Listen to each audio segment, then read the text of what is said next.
नमस्कार। स्वागत है आपका न्यूज नशा में। मैं अशोक वानखड़े। खड़गे साहब का अब कांग्रेस का अध्यक्ष बनना करीब करीब तय है। इससे कोई कांग्रेस में मूल चूल परिवर्तन होगा ऐसा तो नहीं मानता। हाँ, खासकर भारतीय जनता पार्टी के लिए यह मुद्दा अब निष्फल हो जाएगा कि कांग्रेस में गांधी परिवार के सिवा कोई अध्यक्ष नहीं बन पाता। जैसा विदेशी मुद्दे का हल सोनिया गांधी जी ने सत्ता से बाहर रहकर मनमोहन सिंह को प्राइम मिनिस्टर बनाया, प्रधानमंत्री बनाया 10 साल के लिए, और उस मुद्दे की हवा निकाल दी, वैसे ही आने वाले समय में कांग्रेस पार्टी में कोई नॉन गांधी अध्यक्ष नहीं बन पाता। ये जो मुद्दा बार बार वंशवाद का मुद्दा था वो हट जाएगा, लेकिन कांग्रेस पार्टी रहेगी गांधी परिवार के ही प्रभुत्व में और उन्हीं के इन्फ्लुएंस में। क्योंकि दिग्विजय सिंह पहले ही ट्वीट करके बोल चुके हैं जो उन्हें नहीं बोलना चाहिए था, जो विपक्ष का जो शब्द थे। लेकिन कई बार जब दिग्विजय सिंह जैसे नेता हो तो पार्टियों में विरोधियों की जरूरत नहीं पड़ती। दिग्विजय सिंह जी ने कहा कि कोई भी अध्यक्ष बने वह गांधी परिवार के अधीन ही रहेगा। तो इसके मायने जो है, जो राहुल गांधी चाहते थे कि गांधी परिवार के बाहर पार्टी का कोई अध्यक्ष बने, नॉन गांधी अध्यक्ष बने, तो क्या वो मात्र आपका सरनेम तक सीमित था कि गांधी की जगह कोई भी चलेगा, गांधी सरनेम नहीं चाहिए? या एक ऐसा फुल फ्लेज अध्यक्ष जो गांधी परिवार के प्रभुत्व में नहीं रहते हुए अपने बलबूते पे अपने क्षमता अनुसार बीजेपी से लड़ने के लिए रणनीति तय करे? ये मुझे बहुत दूर की कौड़ी दिखाई देती है, क्योंकि बगैर गांधी परिवार के खरगे फॉर्म नहीं भरते। गांधी परिवार नाराज है तो अशोक गहलोत दूर चले जाते हैं। शशि थरूर नया राग अलप रहे हैं कि आपको बदलाव चाहिए तो मुझे जितवाइए। फिर वो कहते हैं कभी मैं संघ और बीजेपी के खिलाफ लड़ने के लिए कांग्रेस का चुनाव लड़ रहा हूं। मतलब क्रिकेट मैच जीतने के लिए वो हॉकी खेल रहे हैं। आपको संघ परिवार और बीजेपी से लड़ना होगा तो उसके लिए कांग्रेस का अंदरूनी चुनाव किस मायने रखता है ये शशि थरूर ही जाने। अंतर्राष्ट्रीय स्तर के नेता हैं, कोई बाहर की सोच लेके आए होंगे जो अभी तक हमारे बुद्धि में तो नहीं आ रही है।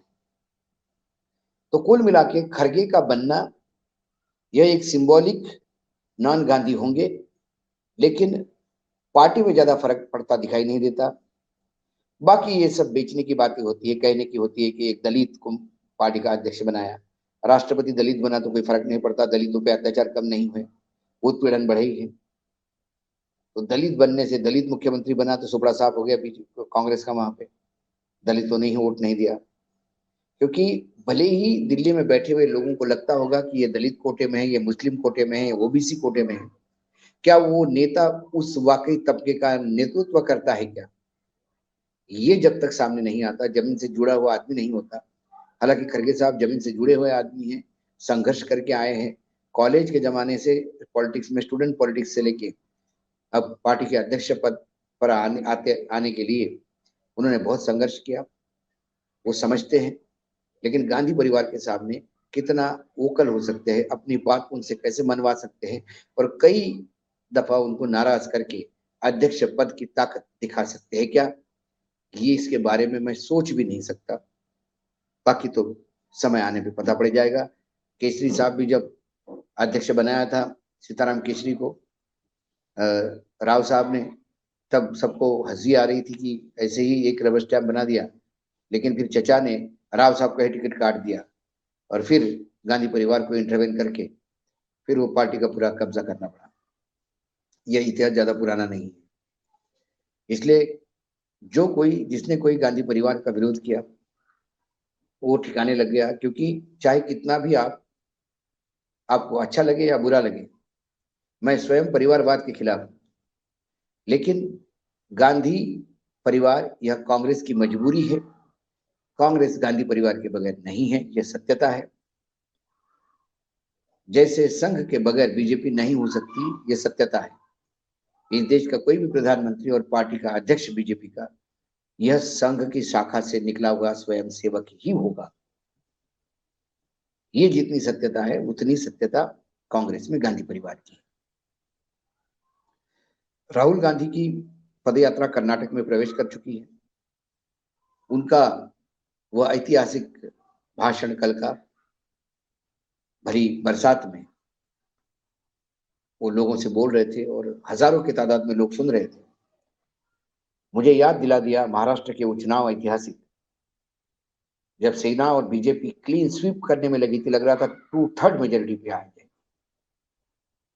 और कांग्रेस और एनसीपी दयनीय हालत में थी। इतने में अच्छा हो कि ईडी ने एक नोटिस दिया, भला हो ईडी का, और वो शरद पवार को दिया। और शरद पवार फिर रास्ते पे निकल गए ईडी के खिलाफ लड़ने के लिए मतदाताओं के बीच। और सतारा में जो ऐतिहासिक भाषण उनका रहा, भली बरसात में भीगते हुए कैंसर से पीड़ित एक वृद्ध नेता जब संघर्ष के लिए उतरता है तो पूरा महाराष्ट्र उनके साथ खड़ा हो गया। और नतीजा ये आया कि बीजेपी को सत्ता में 2.5 साल बाहर पड़ना पड़ा। ये बात अलग है कि शिवसेना तोड़कर उधार के सिंदूर पर बीजेपी वर्तमान महाराष्ट्र में सरकार में है। अभी 3-4 महीने ही हो गए, 2.5 साल उन्हें सत्ता से बाहर वनवास झेलना पड़ा। ये ताकत होती है अपील की। राहुल गांधी कर्नाटक में आए। केरल उनका एक प्रदेश है जहां से उनको सबसे ज्यादा सांसद है उनके पास, तो केरल में उनका इम्पैक्ट था। तमिलनाडु में मित्र पक्ष सत्ता में है, लोग साथ में होना जरूरी था। कर्नाटक में वो दक्षिणी कर्नाटक की तरफ जा रहे हैं, कोस्टल कर्नाटक छोड़ के, जहाँ वो कलिंगा कास्ट के लोग हैं, मठ है वहां पे। उस मठ में भी जाएंगे, आशीर्वाद भी लेंगे। रामानुजन मठ भी है जहाँ अयंगर लोगों का वर्चस्व है, वहां भी जाएंगे। ये दोनों जातियों को, धर्म को साधने का प्रयास करेंगे। करीब करीब 21 कॉन्स्टिट्यूंसीज है विधानसभा की, 7 लोकसभा की। वो कर्नाटक में तमिलनाडु से घुसे, उसके बाद वो एक बार फिर आंध्र प्रदेश को टच करते हुए फिर कर्नाटक में घुसकर आगे महाराष्ट्र में प्रवेश करेंगे, तेलंगाना में प्रवेश करेंगे और तेलंगाना से महाराष्ट्र में प्रवेश करेंगे। 22 दिन की यात्रा थी, 20 दिन पे आ गई है। इस कर्नाटक की खासियत यह है कि कर्नाटक में पिछली बार कांग्रेस ने भले ही सत्ता खोई होगी, लेकिन बीजेपी को भी सत्ता में आने नहीं दिया। और फिर जनता दल सेक्युलर के साथ, जेडीएस के साथ सरकार बनाई। वो सरकार नहीं चली क्योंकि फिर कांग्रेस में टूट हुई, जैसे कि बीजेपी करती है। और 104 की कांग्रेस बीजेपी 120 पे आ गई उधार के सिंदूर पर, और वर्तमान में सरकार में है। लेकिन अंदरूनी झगड़े बहुत हैं। कांग्रेस के लिए फर्टाइल लैंड है जहां मेहनत करनी चाहिए।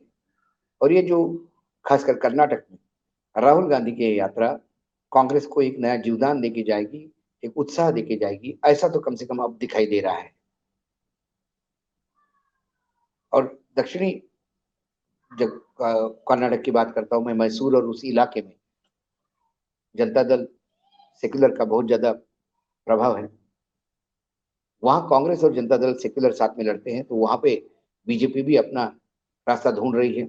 ऐसे में कांग्रेस का वहां एग्रेसिव होना ये जनता दल सेक्युलर के लिए भी, देवगौड़ा जी की पार्टी के लिए भी तकलीफ वाला है। लेकिन फिर पूरे कर्नाटक में एक मैसेज तो राहुल गांधी की यात्रा देखी जाएगी। राहुल गांधी की अपनी छवि कितनी सुधरती है ये तो हमने पहले भी बात कर चुके हैं। लेकिन उसके बाद वो कर्नाटक का प्रदेश होगा जहां बीजेपी वर्सेस कांग्रेस आमने सामने है, वहां कांग्रेस गेन करती हुई दिखाई देती है। उसके बाद तेलंगाना में घुसेगी। तेलंगाना में केसीआर कहाँ पैर रखने देंगे पता नहीं। केसीआर अब अपनी जो तेलंगाना संघर्ष समिति थी उनको भारत संघर्ष समिति करने जा रहे हैं, एक राष्ट्रीय पार्टी लॉन्च करने जा रहे हैं बड़े विजन के साथ। तो कर्नाटक में वो कांग्रेस को कितना बल दे पाएगी। कांग्रेस बहुत ही बुरी स्थिति में है तेलंगाना में। वहां से वो महाराष्ट्र में घुसेंगे। महाराष्ट्र में मुझे तेलंगाना आंध्र प्रदेश में कुछ खास उनको मिलता दिखाई नहीं देता। लेकिन जब महाराष्ट्र में घुसेंगे तो महाराष्ट्र के विदर्भ के एरिया में पहले घुसने वाले हैं। नांदेड़ से लेके फिर अकोला होते हुए, धुलिया होते हुए, फिर अब आगे मध्य प्रदेश में जाएंगे। तो जब वो महाराष्ट्र में रहेंगे तो वो विदर्भ का जो एरिया है वो हार्डकोर कांग्रेस का एरिया माना कर हुआ करता था एक जमाने। महाराष्ट्र में कांग्रेस सत्ता में ही विदर्भ के भरोसे रहती थी। वहां शायद पार्टी को पुनर्जीवन हो सके, क्योंकि पिछले विधानसभा में पार्टी ने वहां अच्छा किया। लोकसभा में हालांकि सुपड़ा साफ हो गया, लेकिन एक सीट जो आई वो भी विदर्भ की है, चंद्रपुर की। तो इस विदर्भ के जाते हुए एक बार फिर से विदर्भ में यदि उन्होंने कांग्रेस को पुनर्जीवित किया तो महाराष्ट्र में एक बड़ी ताकत बन के उभर सकते हैं। उसके बाद मध्य प्रदेश में आएंगे। मध्य प्रदेश में सरकार कांग्रेस ने बनाई थी, इतना जोर तो करवा दिया था बीजेपी को, लेकिन फिर बीजेपी ने कांग्रेस में फूट डाल के ज्योतिरादित्य सिंधिया के चलते कांग्रेस टूटी, लोगों ने इस्तीफे दिए, फिर ज्वाइन किया। वही कर्नाटक वाला मॉडल रिपीट हुआ। वहां भारतीय जनता पार्टी की एंटी इनकम्बेंसी की स्थिति है, करप्शन के चार्जेस है, बहुत सारे अंदरूनी झगड़े हैं। वहां कांग्रेस को फायदा हो सकता है राहुल गांधी के इस यात्रा से। उसके बाद वो राजस्थान में जाएगी। राजस्थान में वर्तमान में कांग्रेस की बहुत किरकिरी हुई है, जिस हिसाब से अशोक गहलोत का पूरा एपिसोड हुआ। बीजेपी वहां पूरा ताकत के साथ वापस आने का प्रयास करेगी। ऐसे में कांग्रेस को वहां एक ही करना, सचिन पायलट और अशोक गहलोत के बीच में सुलह करवाना, ये बड़ा, इन दोनों को जोड़ना ये बड़ा टास्क होगा राहुल जी के सामने, भारत जोड़ो से भी बड़ा। राजस्थान से फिर आगे पंजाब होते हुए, जम्मू कश्मीर होते हुए निकलेंगे। तो ऐसे में पंजाब में उनकी आम आदमी पार्टी के सामने कांग्रेस है, वहां उनको रिवाइव करनी होगी। तो खासकर मुझे राजस्थान, मध्य प्रदेश, महाराष्ट्र और कर्नाटक, ये 4 राज्य दिखते हैं इस पूरे यात्रा में, जहां बीजेपी को इस पद यात्रा से, भारत जोड़ो यात्रा से कहीं ना कहीं इम्पैक्ट दिखाई देता है। अभी कर्नाटक में है तो कर्नाटक में हमने जो बात की है वहां पे मैंने कहा कि 7 जिले हैं, 7 लोकसभा कॉन्स्टिट्यूंसीज है, 21 विधानसभा कॉन्स्टिट्यूंसीज है जिसको राहुल गांधी क्रॉस करेंगे। चामराजनगर, मैसूर, मांड्या, तुमाकुरु, चित्रदुर्ग, बल्लेरी और रायचूर, ये 7 लोकसभा क्षेत्र है जहां से ये पदयात्रा जाएगी। 22 दिन की पदयात्रा, 2 दिन पहाड़ और जंगल का एरिया अवॉइड करने के लिए वो 2 दिन कट शॉर्ट की है। सोनिया गांधी आदित्य चुनचुनगिर जो मठ है, जो बेल्लूर में आता है, मांड्या जिले में, वहां पे राहुल गांधी और प्रियंका गांधी दोनों मठ के आशीर्वाद लेने जाएंगे। और ये वोकालिंगा जाति का सबसे बड़ा मठ है, यहाँ का आशीर्वाद मिलना भी राजनीतिक समीकरण बदलते हैं। और उसके बाद आगे नेलकोटे में सोनिया गांधी जाएंगी, वहां रामानुजान मठ है, वहां अयंगर रो का वर्चस्व है, वो भी एक डोमिनेटिंग कम्युनिटी क्षेत्र में। तो पहली बार सोनिया और प्रियंका इस पद यात्रा में कर्नाटक में जाएगी। तो कर्नाटक एक बड़ा राज्य स्टेक पे है कांग्रेस के, और कांग्रेस को लगता है वहां वो रिवाइव कर पाएगी बीजेपी के खास अंदरूनी झगड़े से। अब ये इनकी बीजेपी को जो सबसे बड़ा थ्रेट है वो कर्नाटक में है, उसके बाद मध्य प्रदेश में है।